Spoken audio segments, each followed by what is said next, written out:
Welcome to District Dialogues. My name is Marvin Arrington Jr., Fulton County Commissioner, representing District 5. District 5 encompasses the cities of Atlanta, South Fulton, East Point, Union City, and College Park. Some of the great landmarks in District 5 include Zoo Atlanta, the former Fort McPherson, which is now home to Tyler Perry's new movie studio, the Porsche headquarters, Camp Creek Marketplace, and my favorite, the Wolf Creek Amphitheater. During this show, we hope to share information about organizations, initiatives, and resources throughout Fulton County, but specifically in District 5, and for areas that I champion on behalf of Fulton County. So let's get straight to it.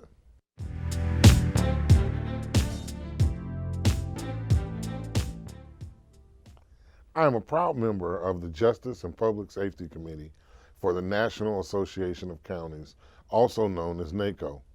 In our Justice and Public Safety segment, we like to share information from our partners that provide resources and information about justice and public safety.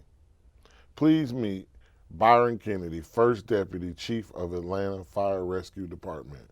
Welcome to the show, Byron. Thank you, sir. Glad to be here.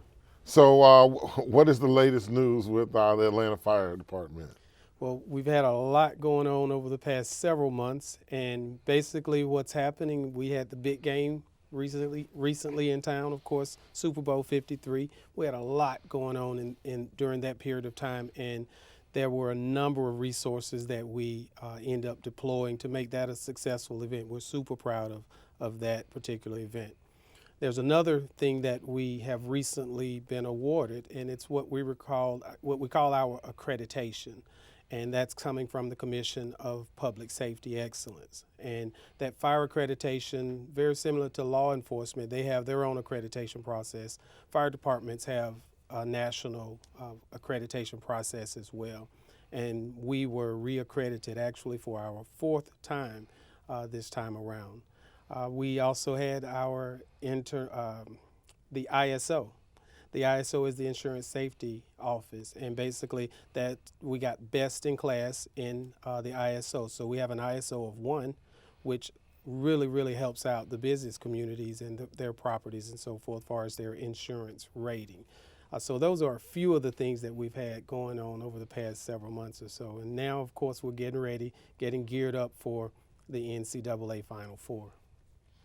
Well, it sounds like you guys are staying busy. I know it takes a lot of work, not only on the city level, but with counties and state, and I assume even with the federal involving those events. So we appreciate the hard work that you're doing. Absolutely. Public safety always seems to have issues with staffing. What type of problems or challenges have you all had with staffing in the Atlanta Fire Department? Yeah, believe it or not, we initially think that it's only a problem that we're experiencing, but it's a nationwide problem. And as I talk to some of my colleagues in other countries, they're going through the exact same thing. For us, it was a big deal, and I can tell you a little over, just under 2 years ago, we had about 202 vacancies in the City of Atlanta Fire Rescue Department. 202 vacancies, which is huge, it's substantial. Our fire chief, Randall Slaughter, he really charged the entire organization. He charged the community. He charged everybody with filling these vacancies with the most qualified applicants possible. And to this date, we are well beyond half of filling all of those vacancies. Our training is a long training, of course. It takes about 1 year of training to become a firefighter with the Atlanta Fire Rescue Department. So it's a long process, and even though we've hired the recruits, they're going through the process now, and we will have those men and women on the field, into the field, pretty short order. Awesome. Like you say, it's something everyone is experiencing on all levels of city, state, county, government. What is the fire safety message that the Atlanta Fire Department wants to make sure that residents know? One of our biggest fire safety messages has been what we refer to as the Close the Door campaign. And basically, Close the Door campaign reminds anyone who lives in the Fulton County area to close their door before they go to sleep. It's really a close before you doze. And that allows for, it slows down the fire spread in the event that their house catches on fire. It slows down the fire spread into the areas where they are actually occupying. It also helps us when firefighters arrive on scene, we can execute a rescue a little bit better in those environments as long as those doors are closed. So that close the door campaign is huge right now. Awesome. I have to remember keep my door closed at night. That's exactly right. Close it before you doze. Do you have any cold weather tips that you'd like to share with the audience? Yeah, believe it. Yeah, here we go. Here's the biggest one of all: chimneys. A lot of chimney fires we're experiencing. Many people will say, "Well, I don't use my chimney that much, so I shouldn't have to have it clean." The reality is sometimes birds, other animals get inside of those chimneys, clog those chimneys up, and they can create all types of hazards for the individual, whether it's a smoke hazard, whether it's a fire, and so forth. So we recommend that people get those inspected and cleaned annually. So that's a really, really big one. I can also tell you the battery, changing the batteries. In the wintertime, of course, we push out that as the fall approaches, when we get ready to change to standard time, we request that people change their batteries. Even if your smoke alarm is not beeping yet, go ahead and change the batteries anyway. And then, of course, during the spring, we change the batteries again. So it's always good to change those batteries. Can't change them enough. Yeah, it definitely makes sense. Rather be safe than sorry. Yes, exactly right. Are there do you have any advice for drivers that are approaching the scene of an emergency? Well, recently, I do. Recently, we had one of our firefighters, one of our sergeants, Sergeant Harden. They were responding to an incident. They arrived on scene, were preparing to block. They actually had blocked the traffic, position their apparatus in the appropriate manner that we are trained to do. And as Sergeant Harden and the rest of the crew were exiting the apparatus to go attend to the patients who were on scene, another vehicle came up and hit Sergeant Harden. We were very fortunate that we did not lose Sergeant Harden in that incident. He did sustain substantial injuries. However, he's recovering, and we're really looking forward to him coming back, joining us. So the biggest piece is that we're wanting everybody, when they see an emergency vehicle, whether fire, whether police, whether one of the hero units, to move over to the left or move away from that vehicle and slow their vehicles down. That's a huge, huge ask for us. Yeah, we certainly don't want to lose any of our first responders, particularly when they're responding to a crash scene or some type of emergency. So we need everyone to stay alert. Absolutely. While they're driving and stop texting and doing all the other stuff that they're doing. You're exactly right. Yes, sir. Tell us about programming for the youth. Does Atlanta Fire offer any youth programming? We do. We have a few. We have 3 that are really, really popular right now. We always get into the schools. We always go into the communities and talk to the youth. However, most recently, we've started 3 different programs, 2 of which are pushed by our Fire Foundation. One of them is the cadet program. The Atlanta Fire Foundation they sponsor the cadets. These cadets come in. They come in once a month during a certain period of time, and they really, really have a great time enjoying that cadet program. They learn the basics about what it takes to be a firefighter. We have the Camp Ignite. Camp Ignite is also pushed by or sponsored by our Fire Foundation. The Fire Foundation basically is reaching out to young ladies who are in school and high school age young ladies to invite them into being firefighters. Many young ladies will say, well, I never saw a female firefighter. Well, believe it or not, we have high-ranking officers as firefighters, and we want to expose them to the firefighters. The final one is one in which we've partnered with the Atlanta Public School System. And with the Atlanta Public School System, they have a pathway program, and with that pathway program, we refer to it as the delayed entry. ultimately our goal is expose them to the fire services and bring them into the fire service once they become of age, and we go from there. But a huge program, very, very successful, and we've had nothing but great reviews from both the parents as well as the students who are actually involved. Well, I always say our children and our elderly, we have to protect them as best we can, and so we appreciate the work that you and the rest of the Atlanta Fire Department are working with our children, our youth, to make sure that they have, impactful lives. Absolutely.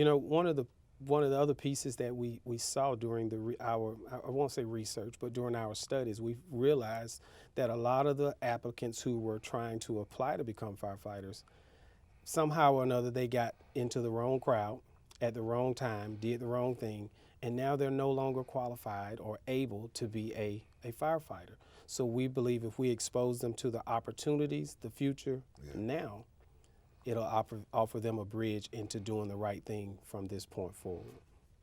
Well, you couldn't be more right.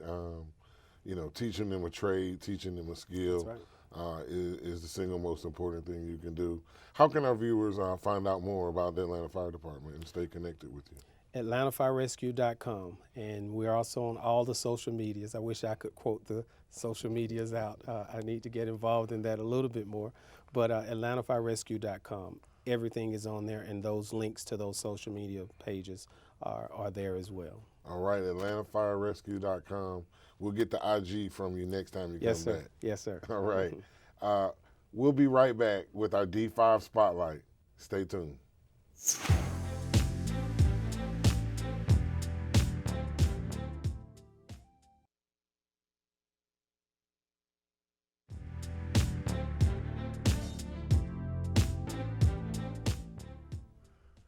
Welcome back. In our D5 Spotlight, we recognize organizations and individuals that are striving to empower our community and our county. Our next guest is Ife Abasi, Executive Director of Children First Community Development Services. Welcome to the show, Ife. Welcome. Thank you. It's a pleasure to have you. So, tell us about your organization and how long has it been a foster care agency? We've been a foster care agency for 2 years. We're actually a child placement agency. We've been licensed since 2017 through residential child care licensing. We've had our contract with Office of Provider Management for a year now. So we've been around for quite some time. All right. And child placement, what ages are the children that you place? And what age ranges do you recommend for first-time parents? We place children 0 to 18. I recommend teenagers, but typically most foster parents they stray away from teenagers because of wanting to be independent and things like that. But we try to collaborate with the foster parent to kind of support them when they do foster teenagers. And what other programs are offered through Children's First Community Development? This summer, we're offering a youth enrichment program. We will work with girls and boys from 12 to 18. We'll be teaching them how to code and also having like a basketball camp as well. The program is called Girls Can Code. So we actually received over 20 computer laptops from Salesforce to do that program for this summer. Awesome. That's very good. So others are recognizing the great work that you're doing. Yes. Tell our audience what the requirements are to become a foster parent. Okay, for us, we expect a clean background, no history of any abuse with children. They must go through our 24-hour impact training.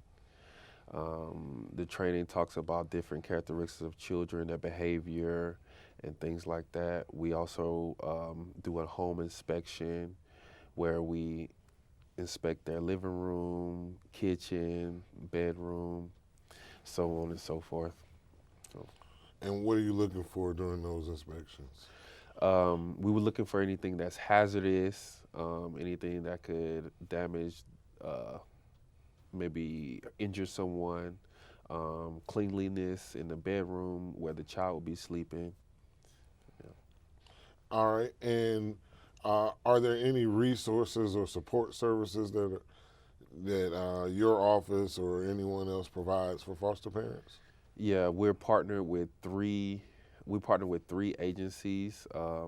We're partnered with Progress Place, and we're partnered with Miss Tanya Day's program, One Source, that services Fulton County as well.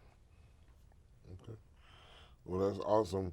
Um, Tell us about the future. What are you expecting? Any big plans for 2020? 2020, we plan to really push ourselves to recruit foster parents in the Fulton County area. We actually partnered so we can do the neighborhood MPU, so we can go to different groups and promote foster care in Fulton County to recruit more Fulton County foster parents. We have a couple now, and we just want to keep striving. Awesome. Yeah. So tell us, how can we stay connected with Children's First? Where can we find more information about all of the wonderful work and the services that you all provide? We're on Instagram, children1st_CDS, and we're also on Facebook, Children First Community Development Services. Awesome. All right. Social media is the new way, so Yes. hopefully our audience will reach out to you and support the great work that you and your agency are doing. Yes. We Yep. thank you again. Thank you. Stay with us, everyone. We have a special guest in our art segment.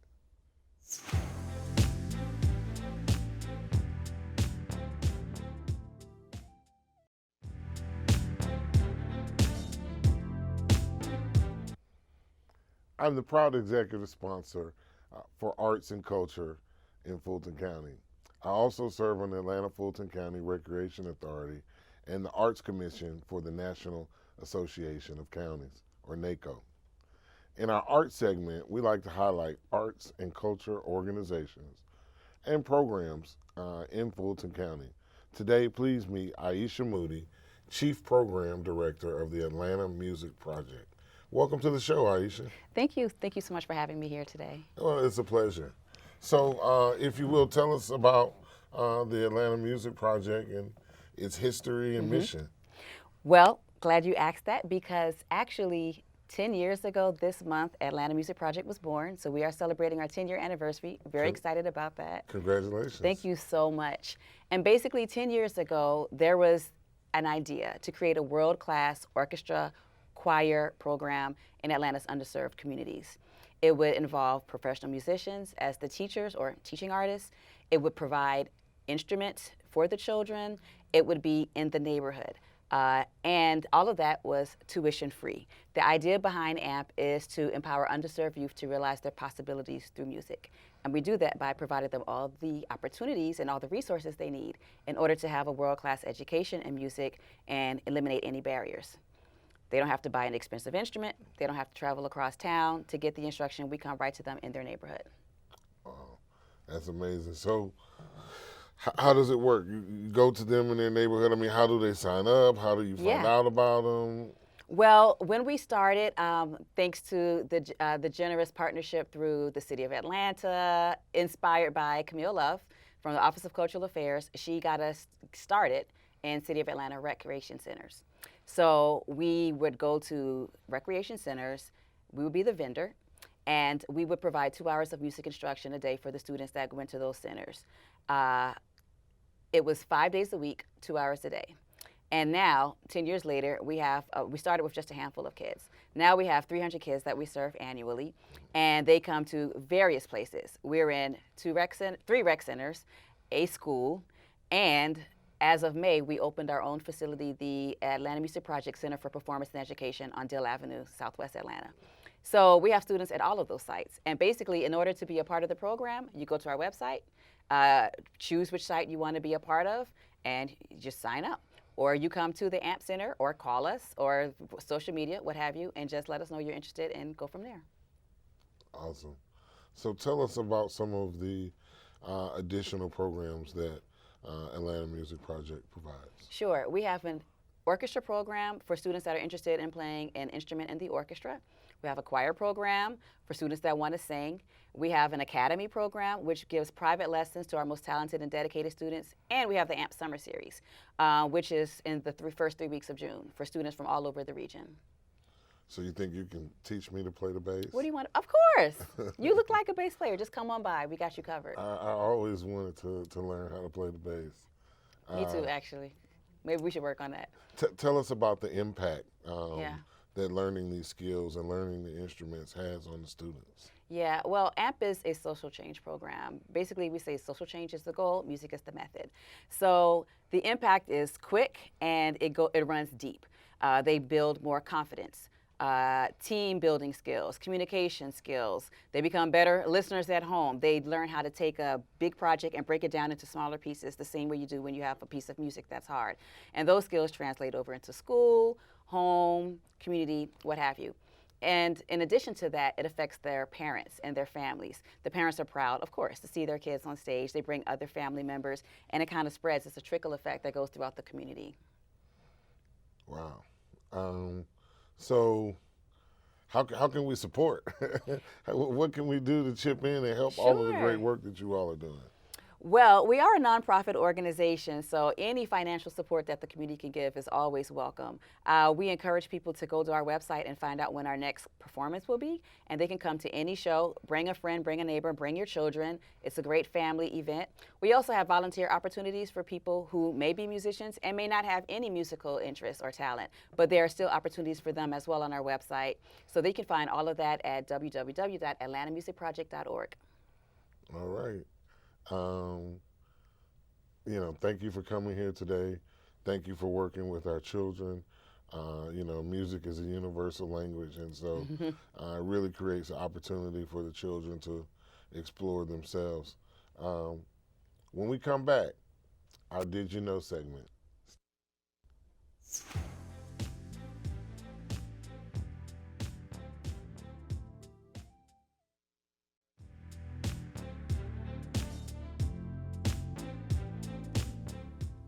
As we close out today's show, we would like to provide information about Fulton County services in our Did You Know segment. Please meet Bridget Bailey, the Director of Customer Experience and Solutions. Hi, I'm Bridget Bailey, your Director of Customer Experience and Solutions for Fulton County Government. Did you know Fulton County has made significant efforts to improve the customer experience by incorporating customer service into our model of performance and our strategic plan? Did you know Fulton County was awarded the 2019 National Association of Counties Achievement Award for our Customer Service Measures program? Did you also know Fulton County departments have customer service targets that they strive to meet to ensure a better customer experience just for you? Did you know that Fulton County achieved an 83% customer satisfaction rating? Did you know that Fulton County will be launching a new and improved, more service-oriented website with more self-serve options to better serve our citizens? Did you know Fulton County is undergoing a signage and wayfinding project to better identify our county facilities and to help you find your way around more easily? Did you know Fulton County requires all employees to complete our very own customer service training class to provide them with the skills and resources to enhance the citizen experience? Did you know that you can contact Fulton County's Customer Service Division with any questions or concerns regarding county services, events, and activities? Well, if you didn't know, I'm glad we were able to enlighten you. To find out more about Fulton County's customer service initiatives and to obtain any information on county services, you may reach the Customer Service Division by calling 404-612-4000 or feel free to email us at customerservice@fultoncountyga.gov. We're happy to serve you. As we wrap up today's show, I'd like to invite you to stay connected with my office. You can reach me by phone, email, website, and through our social media on Facebook, Twitter, and Instagram. Thanks for watching District Dialogues. We'll see you next time.